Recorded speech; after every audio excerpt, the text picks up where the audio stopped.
What up, it's your Tim here. Now, almost every year, there are almost some movies that comes out that does get talked about once in a while, but doesn't really that you barely hear from again from time being.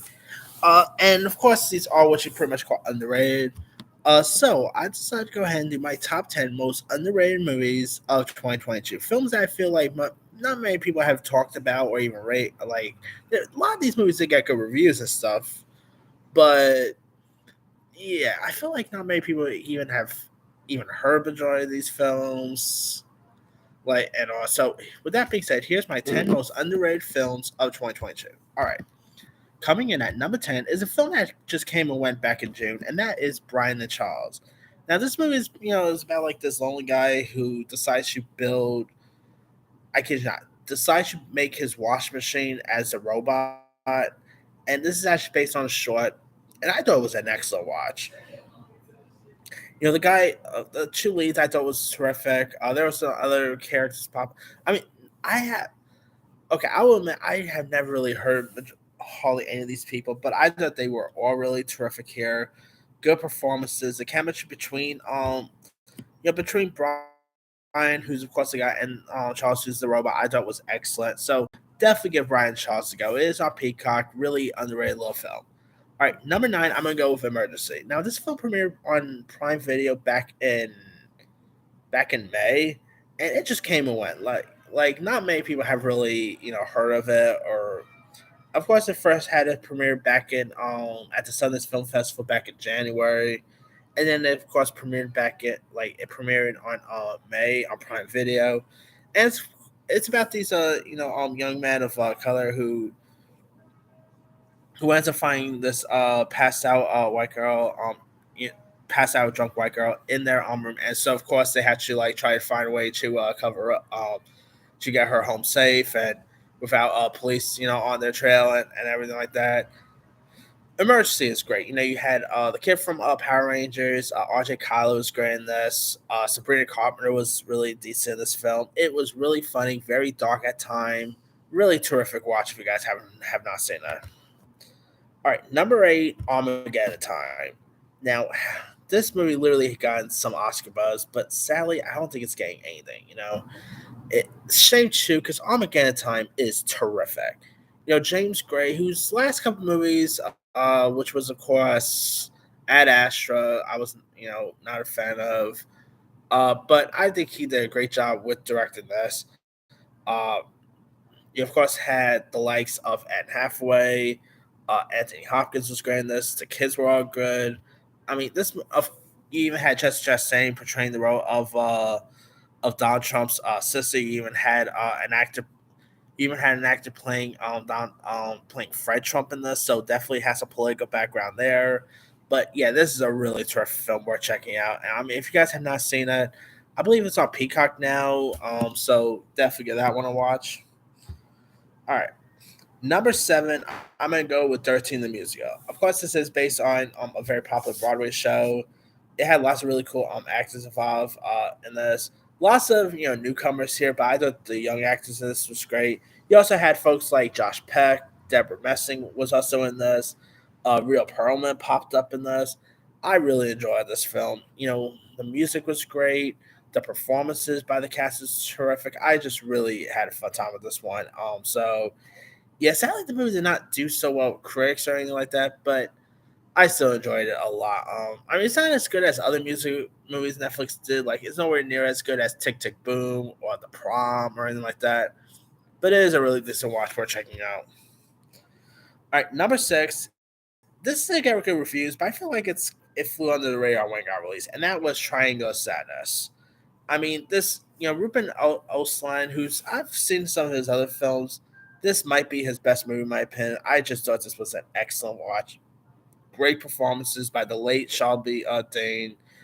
It was really funny. It was really dark at times. Woody Harrelson popped up in this in a very small role. Harris Dixon was great. It's a really amazing movie if you guys haven't seen it. All right. Number 5, Apollo 10 and a half, A Space Age Adventure. I just did my top 10 favorite anime movies of the year, and this is literally in my top 5. Richard Linklater has directed great movies in the past, whether it's the Before trilogies, whether it's Days and Confused, Boyhood, but it's like majority of his films usually do fly under the radar. Whether it's the one with Kate Blanchett in it, Where'd You Go, Burn, that flew under the radar. Uh, Lots of his other stuff had flew under the radar before. So yeah, I mean, it's a shame too because Richard Linklater had he is an Oscar nominated director too. He got nominated for Boyhood, and I think he is a terrific filmmaker. And he of course did a great job with this. I mean, this movie of course came into limited release and went to Netflix back in March and April. And I felt like not many people really even seen this, and it even flew on the radar from lots of people. So I guess I can see why, because the animation is a little bit odd. Lots of people are probably not too familiar with this animation style, but Richard Linklater done it well before with stuff like A Scattered Darkly, Waking Life. So yeah, I mean, of course, this is a picturesque animation, which I think Richard Linklater does great with, but really this is a film. Just sadly, it didn't. I mean, it did well with critics though, but I felt like majority of people have not even seen this thing on Netflix. So yeah. Anyway, all right, number four, I'm gonna go with Breaking. Of course, this is a true story about a guy who wants to get money, and so he decides to rob a bank to pay for I believe his daughter's braces, if I'm not mistaken, and to help out his family. John Boyega. Say what you want about John Boyega in the Star Wars universe, he is a terrific actor. I thought John Boyega deserves an Oscar nomination for this. He was that good in this. You know uh, the actress who's in that new show, Lopez versus Lopez, Selena Leva, I thought was great in this. The late Michael K. Williams was terrific. Nicole Berry was great. I just thought this was an excellent watch. Very intense. Great performances. Really terrific film. If you guys have not seen this one, all right. Number three, Marcel the Shell with Shoes on. Now, I just thought this movie was really cute. A24 barely disappoints, and this is one of them that they did not disappoint with.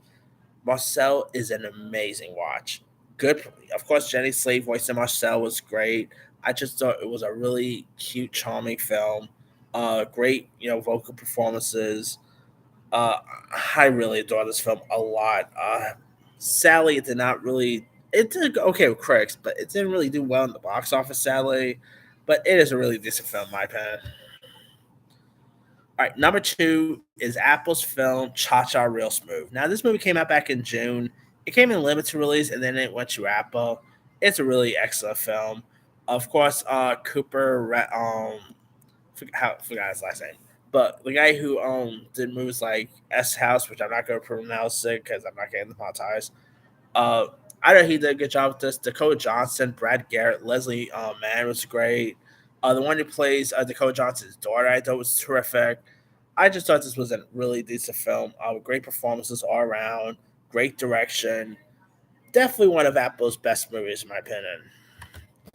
And my number one underrated film is Emily the Criminal. Starring Aubrey Plaza. I mean, this one was literally close to being added in my top 10 of the year list, but I saw had other films I thought was a little better. That does take away how good Emily the Criminal was. I mean, Sally Aubrey Plaza is always in lots of underrated films. Of course, whenever you think of her, you always think of Parks and Rec.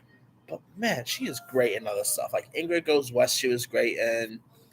You know, that R-rated nun movie, The Little Hours, she was great in. I think Aubrey Plaza is great, and she gave an Oscar-worthy performance in this. How is she not getting any Oscar buzz? It's beyond me. Dio Rossi, I thought was great. Gina Gershon was terrific in this. I really adore this film a lot. It was really well put together, well written. Such an amazing movie if you guys have not seen this one. But that's pretty much it there. Let me do the quick rundown. 10, Brian and Charles. 9, Emergency. 8, Armageddon Time. 7, 13 the Musical. 6, Triangle Sadness. 5, Apollo 10 and a half. 4, Breaking. 3, Marcel the Shell with Shoes on. 2, Cha Cha Real Smooth. And number 1, Emily the Criminal. Now, there's other ones I could have added to. Let me post some other films here.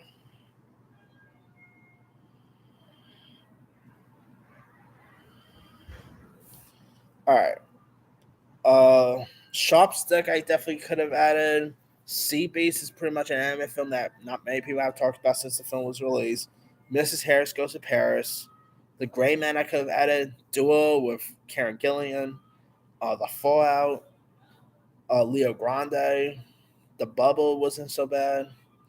Mr. Malcolm's List. Crush. Alice with Kiki Palmer. The Phantom in the Open. Sex Appeal. Fresh. I Want You Back.